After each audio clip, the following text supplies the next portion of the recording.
So, hi guys, it's Andy here from FTTV Boxing with trainer and one of my bosses in one of the things we do, Dewey Cooper. How you doing, buddy? I'm terrific. How are you? Yeah, not bad, not bad. So just to give the audience a bit of a background, you're a two-time world champion kickboxer and also president of Team Combat League and, of course, trainer of some great fighters, none other than the Predator, Francis Ngannou himself. So what a hell of a resume, Dewey. Where did it all start for you? I started as a kid. I started training at the age of 9 years old, Muay Thai kickboxing, and I fought and trained all the way through the amateurs, became professional and fought for a very, very long time.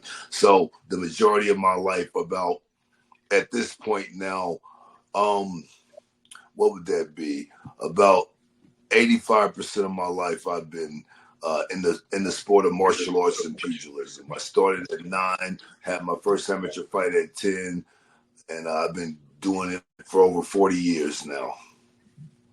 So it's been a heck of a long time. So I want to talk about, I want to jump straight into Team Combat League where you're my boss, so it's great. We got a big event coming up, August 1st, yes, Mega Brawl. Sadly, Las Vegas didn't make it through. I know that must have been a bit of disappointment to you, being your home city. But what does it mean for you? Obviously, season 2, it's been fantastic, phenomenal, brand new concept to boxing. It means everything. I've spent my entire life either in martial arts or some sort of ring fighting, kickboxing, boxing, that sort of thing, even mixed martial arts. So it means the world to me in the afterlife of a fighting career to be able to still be a part of the great sport that I love so much. First, as a coach, I won 10 world titles as a coach with so many champions all across the board. And now to be involved in a new professional fighting league. Guys, TCL, Team Combat League, is not a promotion. We are a league. Just like you have the NFL and the NBA and all those football teams you guys have in the UK, all those different leagues, United League, this league, that league. That's what we are. And to be a part of this is just something that I'm so thankful for. And it's so great to be able to do something you love,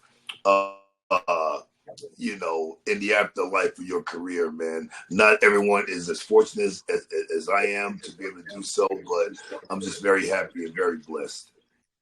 Absolutely. I mean, to be involved with any sort of boxing after we finish our careers is a fantastic thing. And this new concept, when I was first presented with it, was really interesting. 2 rounds, and then if you make it into the final part, it's just a fantastic thing. It's instant action. Do you know what I mean? You've got no time to feel another out. And here's Max, the Viking, just joined us, and it's just really interesting. I just literally rushed home. It's all Dewey's fault. He said, I'll be ready in 30 minutes. I was like, okay, right. Going back to the Team Combat League concept, 2 rounds, 1 first half, 1 second half, and then the final round. No feeling out time, just straight in, all out war. Yeah, why was that exciting to you? Start, isn't it? Yeah, it's amazing. Yeah, well, there was a lot of design and thought in the Team Combat League. Luckily, I'm not just the president of the company, but I was on the groundbreaking floor when this was all started. So I'm one of the forefathers. We were the originators of this entire thing. And so that's even more special to see it starting to grow now, just in season 2. But the whole concept, the whole ideal behind it was to encompass every great thing that we all love around the world, as far as team sports. Boxing is such an individual sport, and I want to bring something that gave that team camaraderie feel to it so you could really get behind it. We all get behind our favorite football teams and basketball teams and soccer teams, but we get to see the American team or the UK team once every 4 years in the Olympics, and we all get behind them for a few months, and then they're forgotten about into the next Olympics. So the last thing I'll say, Team Combat League encompasses all those things. It's not one person walking out. Your whole team comes out when the team's introduced. All these things bring excitement and energy to the event. And then, of course, our fight format is the best in the world. 1 round. You have 3 minutes to impose your will and show your skill. Boxing is a great sport that we all love. We're not trying to surpass boxing or become, disrespect professional boxing, traditional boxing in any way. We're simply an additive to the great sport that we love so much. We're team concept, 1 round, 3 minutes. Every round is the 12th round of a championship fight with Team Combat League. And that's why the format is so exciting. You have 24 12th rounds of action. Absolutely. And one of the best things as well, unlike in the 12th round, all the fighters are fresh. So that's why the action is so great. So they've not done 11 rounds of hard graft. And it moves me on nicely, actually, to talking about hard graft. Francis Ngannou, hard graft, Tyson Fury, was he robbed, wasn't he robbed? But the thing I want to know, and I'm sure Mark and everyone at the team Ngannou was definitely robbed. The team want to know is when Francis is coming to Team Combat League, even if it's just for a cameo appearance. Trust me, we've been talking to Francis about that for 2 seasons now. He said, if you guys keep building, and this is a quote from him, if you guys keep building and keep doing well, maybe in seasons 4 and 5, I might do something for you, coach. So we'll see in the future. Season 4 or 5? I have to have a chat with him. Anyway, so let's move over to the coaching, obviously, of the Predator himself. I was there at the press conference when you were there in London for both Anthony Joshua and Tyson Fury. The first fight, Francis Ngannou, Tyson Fury, the baddest man on the planet. And even the baddest man, Mike Tyson, was actually saying Francis was robbed. And I have to say, I'm not saying it because Tyson's my boy or anything, and I did reverse into his lamppost at his home place the other week, but I think it was so close. How disappointed was Francis at that? After that fight, I went, Fury only won because he's a Fury. They weren't going to let Ngannou win. Even if Fury got knocked out, WBC was never going to know. Sorry, what did you take from that, obviously being in the corner and everything? Well, we trained for a long time for that fight, and we expected victory. We really did. We knew the world thought it was a no chance, but we expected victory. We predicted that he would knock Tyson down, and we knew Tyson would get up and keep fighting. But deep in my heart, and I'm telling you the God's honest truth, I thought we won by 1 or 2 rounds. A lot of those close rounds, Tyson was throwing it clean. Francis stalked him, landed a few punches. There were some rounds with not a lot of action. But guys, think about this. If it's to a point where we have to debate about who won, Francis won. He fought his first fight in boxing against the best undefeated champion of this era for sure. Yeah, definitely. So he won the damn fight. I mean, we could say, oh, Tyson did this, Francis did that. Everyone thought, except for our team, thought it was going to be a blow-away. Francis would get stopped after 4. And for us to be in the 10th round, Francis coming forward, throwing Superman punches and stuff like that, I felt we won the fight in my heart. And that's it. But again, it just shows we're all men. Viking, we're all men. And sometimes when the world disrespects a man and say a man can't do something against another mortal man, we're always going to be mistaken because records are made to be broken. The improbable becomes possible. And that's what happened that night. It was a combination of the doubt of the world and the confidence of Francis and himself and his team.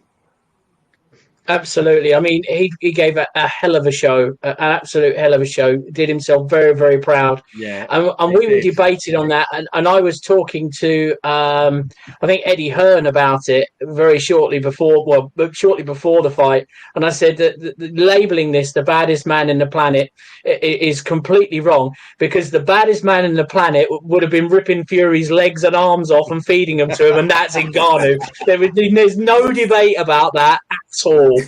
If we're trapped in a corner and I've got two guys behind me, the guy I want to defend me is Francis Ngannou, not Tyson Fury. That is absolute. There's him or John Jones, but we'll settle with Francis.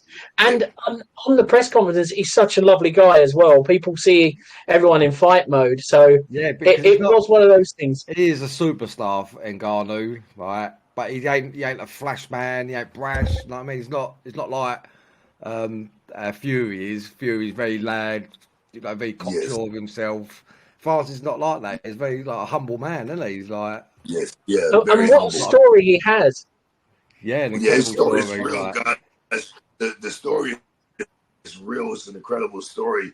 All the obstacles and things he went through, very few people could go through that. I mean, leaving your home on foot and going to a different continent with no one there that no family members letting you sleep in the living room. It's a little different when you're going to a new country, homeless, just on the whim of a dream. He wasn't a boxer, guys. He wanted to be a boxer. It's a difference if you're in Africa boxing and you're on the national team, you traveled the world already, you've seen things, and you feel there's a possibility for opportunity for you out there. But when you're digging dirt and sand mines over the age of 20 years old and all of a sudden decide, I'm going to go do this. I mean, he was almost insane to even think he could accomplish it. And guess what? The improbable became possible. And he did. Yeah. We just trained yesterday.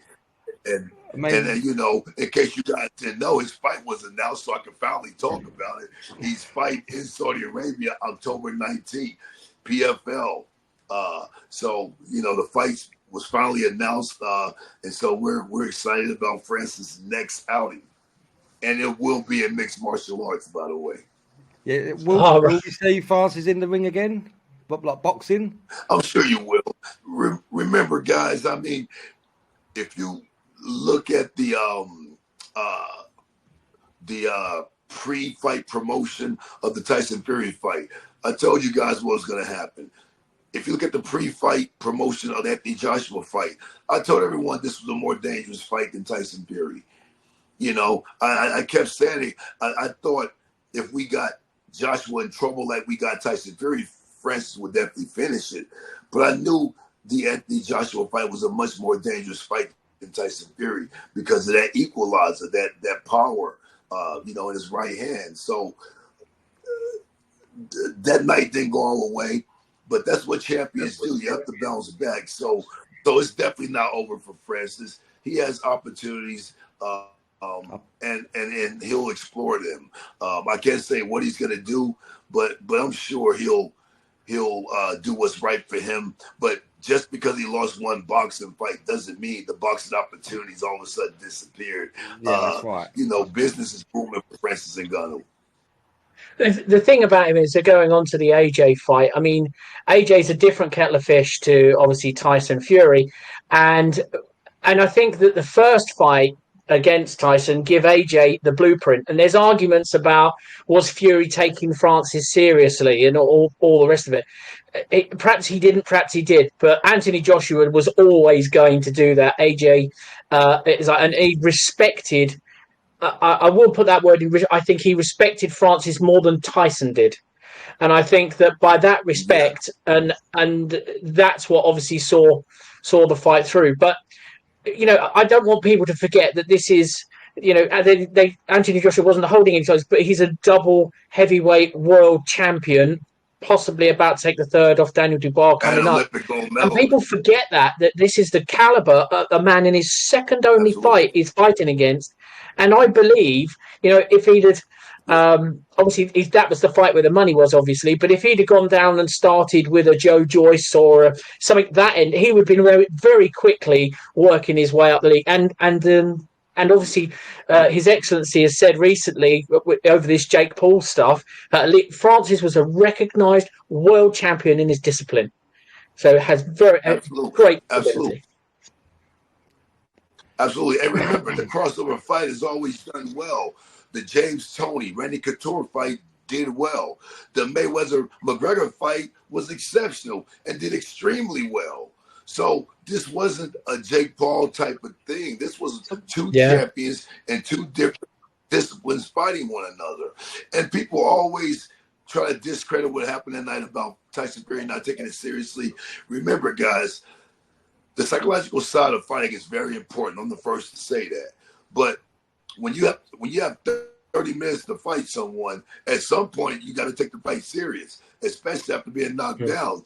So maybe Tyson didn't take it serious walking in there, but he had 30 minutes. So at some point he got very freaking serious, and the fight still went the way it went. So it happened the way it happened. There's, whether you win or lose, there's nothing to discredit. We all take it serious because we're professionals. You take your job serious, I take my job serious, so does the boxer.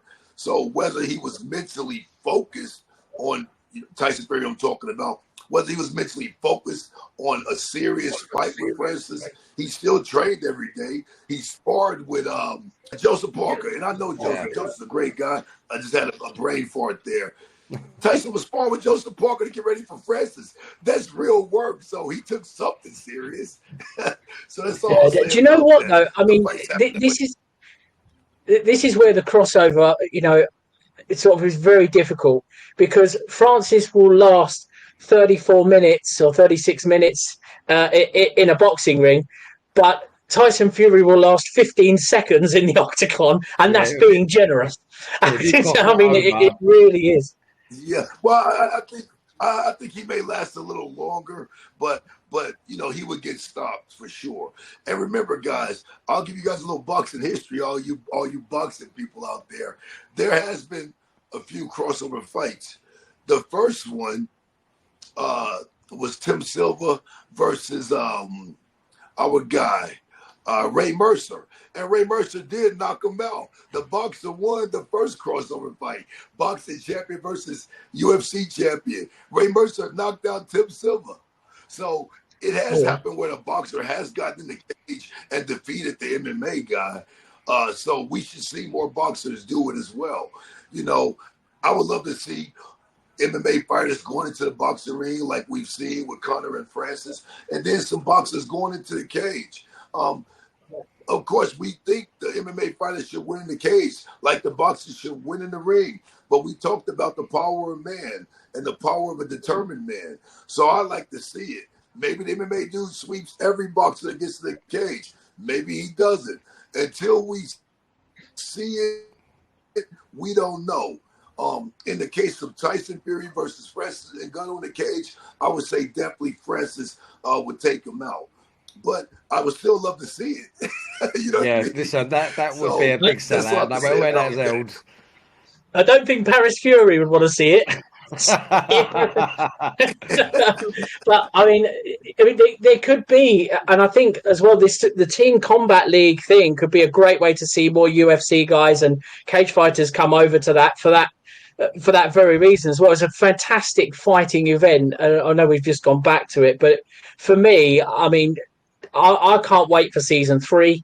Hope I keep my job long enough. I absolutely love the whole concept of it. I love talking about Francis. I can't get over fighting. It's my way of life, as yours do. It's been mine for 30 years. So very much so. Dewey, one final question before we go. When are you going to bring Francis on our podcast?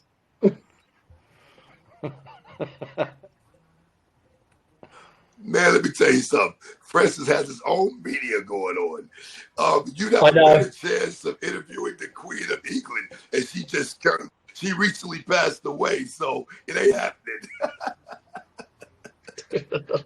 Well, Dewey Cooper, thank you so much for doing. Francis is really into social media. Francis is really into his social media. I'll see what I can do. I'll try my best. Wonderful news. Well, Dewey, thanks very much for your time today. It's been an absolute pleasure, boss. And I'll see you on the other side of work. Thank you very much. See you guys. Thank you. See you later. Bye. Cheers.